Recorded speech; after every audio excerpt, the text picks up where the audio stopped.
बिस्मिल्लाहिर्रहमानिर्रहीम। रसूलुल्लाह सल्लल्लाहु अलैहि वसल्लम से एक आदमी ने पूछा कि एहराम बांधने वाले को क्या पहनना चाहिए। तो आप सल्लल्लाहु अलैहि वसल्लम ने फरमाया कि ना कमीज़ पहने, ना पजामा, ना बारान कोट और ना ऐसा कपड़ा जिसमें ज़ाफ़रान लगा हुआ हो, ना वर्स लगा हुआ कपड़ा। फिर अगर किसी शख्स को जूतियाँ ना मिलें जिनमें पाँव खुला रहता हो, वो मोज़े काट कर पहन ले ताकि वो टखनों से नीचे हो जाएं। और इब्ने अबी ज़ैब ने इस हदीस को नाफ़े से भी रवायत किया। उन्होंने ऐसा ही हज़रत सल्लल्लाहु अलैहि वसल्लम से रवायत किया है।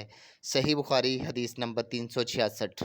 अल्लाह ताला से दुआ है अल्लाह ताला कुरान मजीद और अहादीस नबवी सल्लल्लाहु अलैहि वसल्लम को समझने और इन पर अमल पैरा होने की तौफ़ीक़ अता फ़रमाए।